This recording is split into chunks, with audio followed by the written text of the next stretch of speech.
सरबुलंद को शेरदिल की डेथ की इत्तला किसने दी? रबिया को हम इस गेटअप में कब देखेंगे? क्या शेरदिल ड्रामे में वापस आएगा? आखिर शेरदिल को किसने मारा है? क्या सरबुलंद भी मारा जाएगा? हुजूम में खबर फैली हुई है सरबुलंद लाला पे हमला हो। और अगर सरबुलंद भी मारा जाता है तो रबिया का नया रूप देखने को हमें कैसे मिलेगा? इन्हीं सब सवालों का जवाब हम ढूंढने की कोशिश करते हैं। और सबसे बड़ी बात, ड्रामे में ब्लंडर्स अपनी जगह पे कायम है, जो कि इन एपिसोड्स में भी हमें देखने को मिले। तो चलिए जनाब, स्टार्ट करते हैं आज की वीडियो। सबसे पहले तो जी हमने सबूक 2.0 देखा जंजीरे ड्रामा में, जो कि रबिया का भाई है तैयब। जैसे सबूक ने अपनी मदर की शादी करवाई थी, इसी तरह तैयब ने अपनी बहन की शादी करवाई है। अब दूसरी कंट्रोवर्सी जो इसमें नज़र आई हमें या सुनने को मिली कि इतनी जल्दी मुदस्सर ने कैसे रबिया की से शादी के लिए हाँ कर दी, जबकि रबिया के माइंड में भी क्वेश्चंस हैं और यही क्वेश्चन अवाम पूरी के माइंड में भी थे और यही क्वेश्चन सरबुलंद के माइंड में भी थे। सरबुलंद मुदस्सर से कहता भी है कि पहली मुलाकात में तुम ढाबे पे गए तो तुम्हें लड़की पसंद आ गई, दूसरी बार तुम गए तो तुम शादी की तारीख ले आए और तीसरी दफ़ा में तुम निकाह ही करने जा रहे हो। तो ये वाकई ही सबके ही माइंड में ये चीज़ थी कि ये सारा कुछ बहुत जल्दी जल्दी प्रोसेस हो रहा है, तो ये कैसे हो रहा है। तो रबिया के माइंड में भी थी, बेशक उसको उसके मामा जी ने मना लिया था, लेकिन रबिया के माइंड में थी और वो उस चीज़ को जस्टिफाई भी इसी तरह से किया गया कि रबिया बुलाती है मुदस्सर को कि तुम आओ, मुझे तुमसे बात करनी है। तो जब मुदस्सर जाता है तो वो उसको सारी बात बताती है कि जी इस तरह एक लड़का है और वो मुझे इस तरह तंग करता है और वो उसकी वजह से मामा जी जो है ना वो मेरी शादी करना चाहते हैं।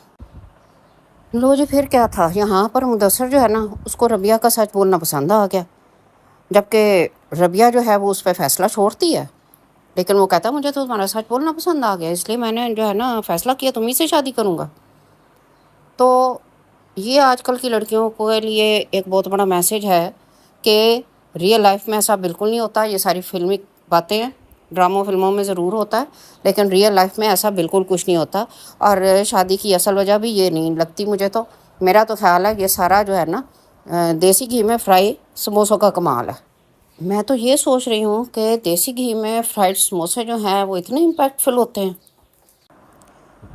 बाकी सारा ड्रामा तो अपनी जगह, लेकिन जो एक सबसे अच्छी चीज़ और जो एक सोसाइटी को मैसेज दिया वो ये कि ज़रूरी नहीं है कि आपके पास बहुत ज़्यादा पैसा हो तो ही शादी अच्छी हो सकती है या आप खुश हो सकते हो।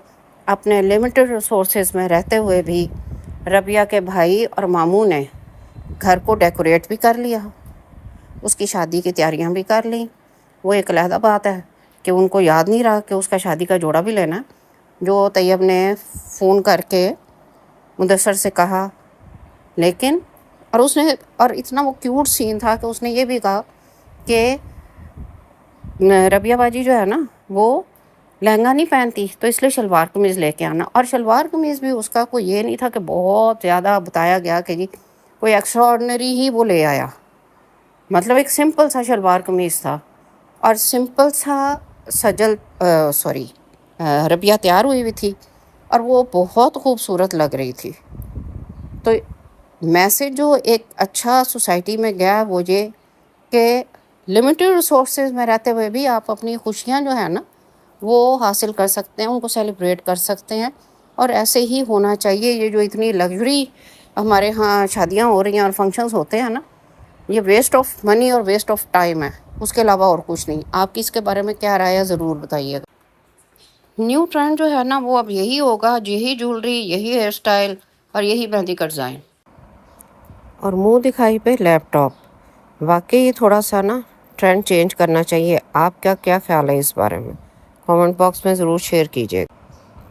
कहते हैं ना जहाँ गूंजती हैं शहनाइयाँ वहाँ मातम भी होते हैं, तो कुछ ऐसा ही सीन हुआ। एक कहानी ख़त्म और दूसरी शुरू, यही रियलिटी है लाइफ की।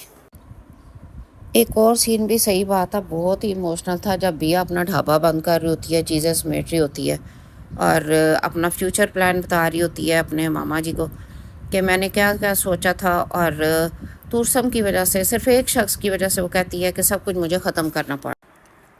अब जो हम आ जाते हैं शेर दिल पे, तो शेर दिल जो है ना वो अभी प्लान कर रहा होता है कि उसने दोबारा हॉस्पिटल जाना है और उससे पहले पहले वो सारे इंस्ट्रक्शंस दे रहा होता है। सरबुलंद से कह देता है तुम्हारा यूएस जाना कैंसिल है, अगर तो मुझे कुछ हो गया नेक्स्ट सरदार तुम ही हो और तुम्हें ही सब रिस्पॉन्सिबिलिटीज़ संभालनी है। अभी तो जनाब ये शेर दिल फ्यूचर प्लान्स बता रहा होता है और उसके बाद दिखाते हैं कि जी अचानक से इतला आती है कि तुरसम ने 2 मर्डर कर दिए। तो जनाब बात पहुंचती है जिरगे में और जिरगे में ये डिसीजन होता है कि ब्लड मनी दी जाएगी। शेर दिल कहता है तुरसम को बुला के कि जी तुमने 2 लोगों को मारा तो मैं तुम्हारे हिस्से की ब्लड मनी दूंगा, तो तुम जो हो ना वो माफ़ी मांगो। अब भला तुरसम माफ़ी मांगता रह गया। तुरसम ने कहा मैंने माफ़ी नहीं मांगनी। तो जनाब जी शेर दिल उसके मुंह पे थप्पड़ मार देता। अब सबके सामने थप्पड़ खाने के बाद जो वो तुरसम चीखता है, डरा ही दिया उसने। अब यहाँ हम ना ब्लंडर्स की बात करते हैं। जैसे मैंने आपसे पहले कहा कि ब्लंडर्स भी हैं इस ड्रामे में जो शुरू से चलते आ रहे हैं, तो वो अभी भी हैं। तो चले मैं आपको बताती हूँ कि ब्लंडर क्या है। मैंने सिर्फ उनकी मार लगाई थी बस। गुलरेज और दिलनवाज को मैंने कत्ल नहीं किया। जी तो मेरा चाह रहा था कि मैं अपनी बंदूक की सारी गोलियां उसके सीने में उतार दूं। उजरे में जाके देखो 2 मैयतें पड़ी हैं। उन्हें सिर्फ सबक सिखाने गया था बस। अब अगर कोई खुद मर जाता है तो इसमें मेरा क्या कसूर? मैंने किसी को नहीं मारा। दिलनवाज गुलरेज की गोली से मरा, मेरी गोली से नहीं। मैं वहां सिर्फ अपना हिसाब बराबर करने के लिए गया था बस। अगर कोई खुद मर जाता है तो इसमें मेरा क्या कसूर? हमारे कबीले में कभी किसी अपने ने अपने का खून नहीं बहाया था तुरसम खान। कबीले की बदनामी तो दूर, तुम्हारी इस हरकत ने कबीले की बुनियाद हिला के रख दी है। सरबुलंद तुम इन लोगों की बातों पर यकीन कर रहे हो? अब तुरसम खान ने बीजान के पास भी और जिरगे में भी एक ही स्टेटमेंट दिया कि जी मैंने नहीं मारा। अब अगर कोई खुद मर जाता है तो इसमें मेरा क्या कसूर है? दोनों जगह जब एक ही स्टेटमेंट है तो फिर बीजान के साथ बात करते हुए ये बीच में उसने क्यों कहा? अपने ही लोगों की जान ले ली। मैंने जो किया ठीक किया। अब है तो ये ब्लंडर ही ना, ये एडिटिंग का प्रॉब्लम आया यहाँ पर। पहले वो इनकार कर रहा है बीजान के पास जिरगे में जाने से पहले, और जब बीजान उसे कहती है कि अपने ही लोगों की जान ले ली तो कहता मैंने जो किया ठीक किया। फिर जी नेक्स्ट ब्लंडर ये था कि मैं अभी ये समझने की कोशिश ही कर रही थी इस सीन को कि ये विजुअल इफ़ेक्ट्स हैं या रियल है, कि नेक्स्ट सीन आ गया साथ ही कि ये दोनों देखें जी बात कर रहे हैं इस सीन में, बहन भाई, और एक ही सोफे पर बैठे हुए, वो मर्जी से बात कर रहा है और एक ही सीन है। बैकग्राउंड देखें, सोफ़ा देखें, सब एक ही है। अच्छा जी, अब ये जी शेर दिल जो है वो निकला था घर से और इस्लामाबाद जाने के लिए। अब रास्ते में उसको इन्होंने एक ये बंदा भी देखा कि जो इनको देख के फ़ोन भी कर रहा है पीछे से, लेकिन इन्होंने बैक मिरर में कुछ नहीं देखा। ये गाड़ी खड़ी थी, इन्होंने ये भी नहीं देखा कि इतना सुनसान रास्ता है तो उसमें एक गाड़ी इस तरह खड़ी है तो क्यों खड़ी है। फिर ड्राइवर जो है उसको ये नहीं पता चल रहा कि उनको कोई चेस कर रहा है, जबकि वो साइड मिरर से देखता भी है। ड्राइवर ने किसी किस्म का वार्न नहीं किया। ये तो शेरदिल को खुद ही समझ आ जाती है कि कोई है पीछे, और वो मागुल को कहता है कि नीचे हो जाओ, और वो गोलियों से तो बच जाते हैं लेकिन आगे जाके ब्लास्ट हो जाती हैं दोनों गाड़ियाँ। अब चूँकि लास्ट एपिसोड में तुरसम ने कहा था कि शेरदिल ने जाना है, वो मेरे इलाके में एंटर तो होगा लेकिन निकल नहीं सकेगा मेरे इलाके से। और फिर तुरसम ने जिरगे में जब शेरदिल उसे थप्पड़ मारता है तो उसे थ्रेट भी किया था, तो ऑटोमेटिकली इल्ज़ाम तो तुरसम पे ही आना। अब यहाँ सोचने की बात है कि शेरदिल वाली गाड़ी और जो उसके पीछे गार्ड्स की गाड़ी थी, दोनों ब्लास्ट हो गई। टोटल 8 डेड बॉडीज़ हवेली में पहुंची। तो जब सबकी डेथ हो गई थी तो फिर सरबुलंद जो है उसे किसने कॉल करके बताया कि शेरदिल की डेथ हो गई है? आपके ख्याल में शेरदिल का मर्डर तुर्सम ने करवाया है, ज़फ़रान खान ने करवाया या सोराब ने करवाया? वो तो ठीक है कि ज़फ़रान खान जो है वो चाहता है कि थ्रू तुर्सम वो उससे मर्डर करवाए शेरदिल का, लेकिन समझ ऐसे आता है कि ओवरऑल जो सारा सिनेरियो बना है उसमें बज़ाहिर तो तुर्सम ही लगता है कि वो इन्वॉल्व है इस सारी चीज़ में, लेकिन मर्डर सोराब ने करवाया क्योंकि ये दोनों लोग शेरदिल के साथ नहीं थे। क्योंकि ये दोनों लोग जो हैं ये सोराब के ख़ास बंदे हैं। वो इसलिए कि जिस वक्त सरबुलंद जो है वो कब्रिस्तान जाता है और उस पर फायरिंग होती है तो इन्हीं में से एक उसके लिए मतलब प्रोटेक्शन उसको देता है। और जब वो बात करता है सोराब के जी तुम्हारे ऊपर फायरिंग हुई है तो सरबुलंद उसे कहता भी है कि मुझे मारने के लिए नहीं की गई, मुझे डराने के लिए की गई है। और बहुत सारी बातों के अलावा सोराब के दिल में जब शेरदिल ने डिसीजन लिया कि शहरबानो जाएगी पढ़ने के लिए अपनी स्टडीज़ कंप्लीट करने के लिए हॉस्टल में, तो सोराब को ये बात पसंद नहीं आई थी। और उस वक्त भी उसका एक्शन इसी तरह का था कि जैसे उसे बहुत ज़्यादा गुस्सा है कि उसकी बात नहीं मानी गई, क्योंकि उसने कहा था कि मैं बगैरत हूँ कि मेरी बहन लड़कों के साथ जाके पढ़ेगी। तो मतलब बहुत सारी चीज़ें उसके पीछे चलती आ रही थी, उनमें से एक वजह ये भी बन गई। तो जिससे मुझे तो यही समझ आती है कि सोराब जो है वो शुरू से ही शेरदिल को कत्ल करना चाहता था। सो वो अपने मिशन में कामयाब हुआ। तुर्सम जो है उसको बुरा बनाकर, क्योंकि तुर्सम तो ऑलरेडी बुरा बना हुआ था, तो तुर्सम को उसका मामा जो है वो भी यूज़ करता है। और जहाँ तक हम बात करें तुर्सम की, तो तुर्सम तो बेवकूफ़ी की इंतहा तक जज्बाती इंसान है। और जो इतना इमोशनल इंसान होता है ना, वो सबसे पहला नुकसान अपना करता है। और यही तुर्सम के साथ हो रहा है कि उसने अपने इमोशंस को कंट्रोल ही नहीं किया है। दिन तक उसका मामा उसको चला रहा है, ये भी आगे पपेट बना हुआ है। और मामा जो है वो तो अपने जो उसकी दुश्मनी है इस फैमिली के साथ, शेरदिल वाली फैमिली के साथ, वो अपनी वो पुरानी दुश्मनी जो है ना उसी के बदले ले रहा।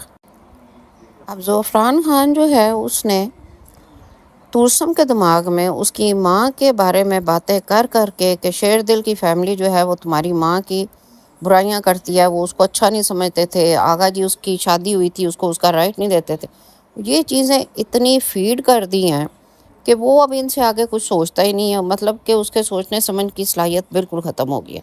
और वो उस रिवेंज में इतना आगे निकल गया कि उसको ये याद ही नहीं रहा कि दूसरी तरफ बिया भी है और पीछे बिया की शादी होगी। ना उसने वहाँ पे कोई बंदा अपॉइंट किया कि मतलब जो बिया की खैरियत की इतला भी उसको देता रहे, क्योंकि ज़ाहिर है वो शादी की डेट उनको दे के आया कि 10 दिन बाद मेरी शादी के लिए मैं आ जाऊँगा।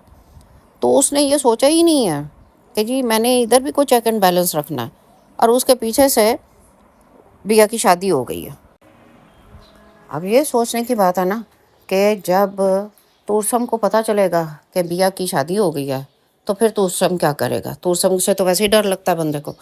जिस तरह वो शाउट करता है और जिस तरह वो आंखें खोल के और जिस तरह के वो एक्सप्रेशंस देता है, वो वाकई विलन के तौर पे बड़ा अच्छा लग रहा है। और बड़ा उसका पावरफुल सीन होते हैं, जितनी दफ़ा भी वो आता है स्क्रीन पे, जितने भी उसके सीन हैं बड़े पावरफुल हैं। लेकिन वो उस वक्त वो भी बेचारा बड़ा इनोसेंट लगा जिस वक्त वो पहले मामा के पास जाता है अपनी शादी की बात करने के लिए कि जी आपने मेरे साथ चलना, और फिर बीजान के पास जाता है और बीजान पहले गुस्से में भरी पड़ी होती है। तो वो उस वक्त उसके डायलॉग भी बड़े अच्छे थे कि वो कहता है कि जी ना मैं आपका बेटा बन सका और ना आप कभी मेरी माँ बन सकी। तो ये वही डायलॉग थे जो इससे पहले बीजान भी बोल चुकी है। लेकिन दुनिया की नज़र में वो कहता है कि आप फिर भी मेरी माँ हैं, तो मैं चाहता हूँ कि आप मेरे साथ चले और इज़्ज़त एहतराम के साथ हम शादी करके उस लड़की को लेके आए। लेकिन उसकी उम्मीदों पे पानी फिर जाता है। आगे जो सीन चलता है, जहाँ तूसम इतना गुस्सा लेके अपने अंदर, इतना वो अपने अंदर अग्रेशन लेके कैरेक्टर वो कर रहा है, तो एट द सेम टाइम उसके साथ ना सिम्पथी भी होती है इंसान को, क्योंकि उसको तो पता ही कोई नहीं, उसको तो जिस तरह से उसका माइंडसेट किया गया है, उसको जो फीड किया गया वो उसी के हिसाब से चल रहा है, और ये सारा कुछ मामा कर रहा है। तो उस बेचारे को तो पता ही कोई नहीं है सही गलत का, उसको तो मामे ने जो कहना उसने वही करना है।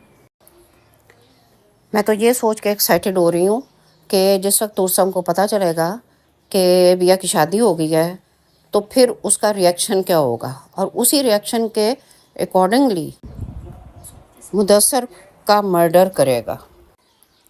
देन आफ्टर मुदस्सर मर्डर, बिया जो है वो हवेली पहुंचेगी, क्योंकि वो हम टीजर्स में देखते भी हैं कि बिया जंगलों में भाग रही है वाइट ड्रेस पहन के। तो ये जो वाइट ड्रेस की स्टोरी है वो सरबुलंद बात भी करता है। कभी कुछ जैसा मैंने एक चीज सोची है क्या? कि जो भी मेरी दुल्हन होगी, मैं सुर्ख जोड़ा नहीं पहना होगा, सफेद जोड़े पहनेंगे।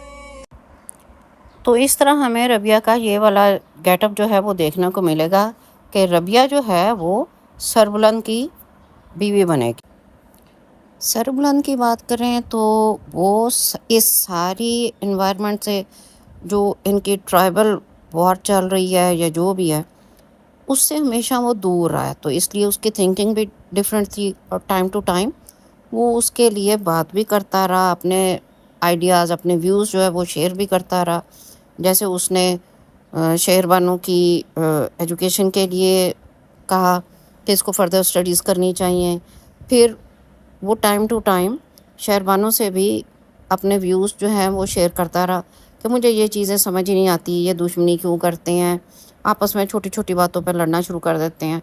और वो जिस वक्त शेर दिल जाने लगता है अपने ट्रीटमेंट के लिए, तो उस वक्त भी वो उसको यही कहता है कि मुझे ये सारी चीज़ें समझ नहीं आती, लेकिन वो फिर भी उसे कहता है कि अगर मुझे कुछ हो गया तो मेरे बाद ये सब कुछ तुमने ही संभालना। तो उस टाइम भी सरबुलंद को कोई इतना इंटरेस्ट नहीं होता ना वो शो करता है। सरबुलंद की ये रिंग देख के मुझे तो टर्किश ड्रामा जो मेरा सुल्तान लगता था वही याद आ गया। बट इवेंचुअली उसको सरदार बनना पड़ता है। अब चूँकि सरबुलंद यहाँ पर रहा नहीं इस एनवायरनमेंट में, तो उसके व्यूज़ भी डिफरेंट है, बट उसके बावजूद उसकी माँ उससे वादा लेती। मैं तुम्हें इस तदफीन की इजाजत नहीं दूंगी।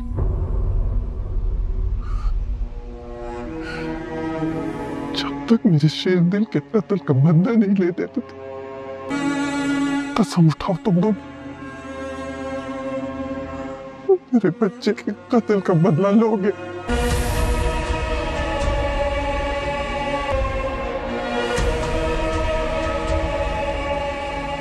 मुझे तुरसम की गर्दन चाहिए, इससे कम मैं किसी बात पे राजी नहीं होंगी। बड़ा ही कोई इमोशनल सीन था, और एक्टिंग जो है उस पे तो हम बीजान की कोई क्वेश्चन कर ही नहीं सकते, अप टू द मार्क थी। अब चूँकि सरबुलंद जो है उसको सरदार बनने से पहले ही बीजान ने कसम दिला दी है कि जी तुमने बदला लेना है।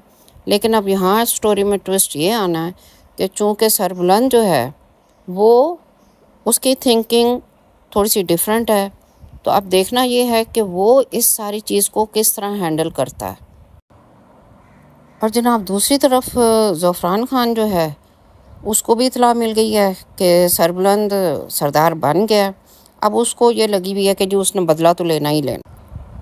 अब ज़फ़रान खान जो है वो अगेन तुरसम के माइंड में उसने फीड करना शुरू कर दिया कि हक तुम्हारा था सरदार बनने का, लेकिन सरबुलंद बन गया, जबकि सरबुलंद कैपेबल ही नहीं था।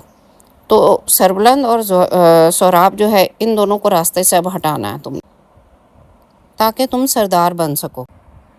सरबुलंद का रोल जो है वो शुरू से बड़ा जॉली सा था, वो बड़ा हर वक्त हंसता खेलता मजाक करता इस तरह से था। दोस्तों के साथ उसने टाइम स्पेंड करना बिल्कुल सीरियस नहीं था जिस तरह। लेकिन उस हिसाब से अगर देखा जाए तो अब उसका रोल बिल्कुल ही डिफरेंट होगा, बिल्कुल सीरियस किस्म का और अपनी रिस्पॉन्सिबिलिटीज़ को समझने वाला।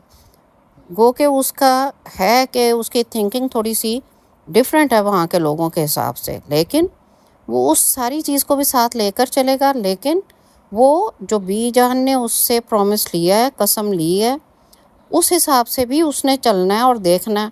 और उसके साथ साथ उसके ऊपर उस सारे अपने इलाके का प्रेशर भी है कि उसमें भी सारे लोग जो हैं अमन अमान से रहें। तो इसीलिए जब उसके पास लोग आते हैं जिरगे में बैठने के लिए कहते हैं, तो सोराब के इनकार करने के बावजूद वो कह देता है कि हाँ जी ठीक है, हम जिरगे में बैठेंगे। आप जिरगा बिठाएं, हम आएंगे। आगे अब जिरगे में बैठने का फ़ैसला चूँकि सरबुलंद ने कर लिया है, तो ये बड़ी शॉकिंग न्यूज़ है ज़फ़रान ख़ान के लिए। और अब जो समझ आ रही है वो ये कि ज़फ़रान ख़ान ने, जैसा कि टीज़र में दिखाया जा रहा है, पहले ख़ुद को बचाने के लिए अपनी बहन को कंपनसेशन में दिया, और अब बकौल उसके वो तुरसम को बचाने के लिए अपनी भतीजी जो है उसे वो कंपनसेशन में दे देगा। और अभी जो बीजान है उनकी तस्वीर भी टूटनी है। बहुत परेशान हूँ तुरसम खान की वजह से। उसको बचाने के लिए मुझे अपनी बेटी की कुर्बानी देनी पड़ रही। ज़फ़रान ख़ान जो है वो ना तो तुरसम के साथ सिंसियर है और ना अपनी भतीजी के साथ सिंसियर है, वो दोनों को यूज़ कर। अब माइंड में कुछ क्वेश्चंस रेज होते हैं, वो मैं आपके साथ शेयर करती हूँ, फिर आप बताएं कि आपकी उनके बारे में क्या राय है। ज़फ़रान के जूतों में छुपा राज क्या है? रबिया के मेहंदी लगे हाथ और सरबुलंद के मिट्टी लगे हाथ एक साथ दोनों दिखाने का क्या मतलब था?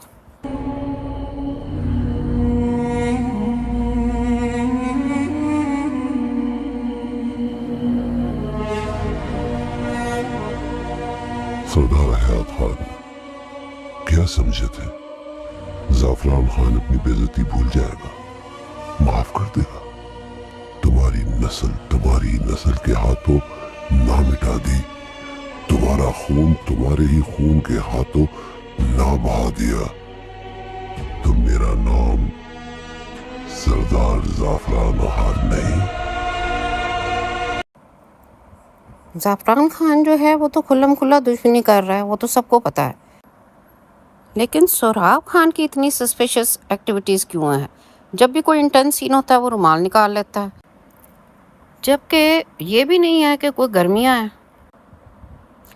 फिर सरबुलंद से जिस वक्त मिलता है तो उससे मिलते हुए अगेन रुमाल निकाल लेता है, और रुमाल भी मज़े की बात है कि उसके ब्लू ही कलर का है और कपड़े भी उसके ब्लू ही होते हैं। और सब फिर एक बात ये कि सोराब को किसने बताया कि सरबुलंद पर अटैक हुआ? और फिर इन सबसे पहले जब शेरदिल हॉस्पिटल जाने के लिए तैयार होता है तो ये सबसे पहले गायब होता है और फ़ोन कॉल पर ही उससे बात करता है, और बात जब उसकी ख़त्म होती है तो उसके बाद बड़ा वो अजीब तरीके से वो देखता है। इसी तरह शेरदिल की जो डेथ है वो फायरिंग से तो हुई नहीं, वो तो हुई है जब वो ब्रिज से गुजरने लगे थे तो ब्लास्ट हुआ था। लेकिन ये आई थिंक सोराब जो है वो शो करने के लिए सर पकड़ के बैठ जाता है। फिर थ्रू आउट इसके जो हाथों की मूवमेंट है, जैसे कि मैंने पहले भी आपको मेंशन किया कि जिस वक्त शहरबानों के लिए डिसीजन लिया जाता है कि जी वो जाके पढ़ेगी, तो उस वक्त भी इसको बड़ा गुस्सा आता है और ये हाथों की इसकी मूवमेंट दिखाई जाती है।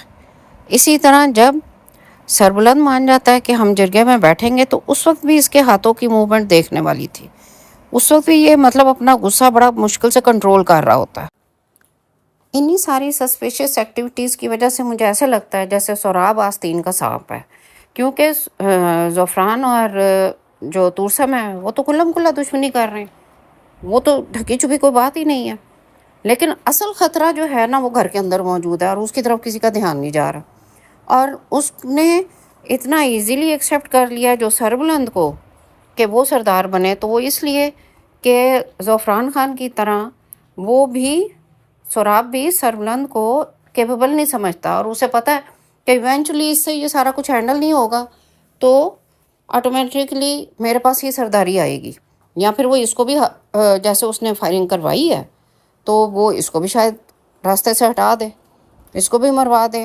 तो फिर इस तरह से अगर देखा जाए तो फिर वो अकेला ही होगा जो सारी सरदारी करेगा पूरे अपने एरिए पे। तो अब मेरे अंदाजे के मुताबिक तो ये है कि सोहराब जो है उसने शेरदिल का मर्डर करवाया और यही सस्पिशियस कैरेक्टर है बीच में। आप किसके बारे में क्या ओपिनियन है, आप अपना ज़रूर शेयर कीजिएगा कमेंट बॉक्स में। दूसरा, हमने ये देखना कि मुदस्सर और जो रबिया है उनका रोमांस जो कि बड़ा अच्छा लग रहा है स्क्रीन पे। सजल बहुत प्यारी लग रही है, सब कुछ है, लेकिन वो कब तक लास्ट करता है देखने वाली बात ये है।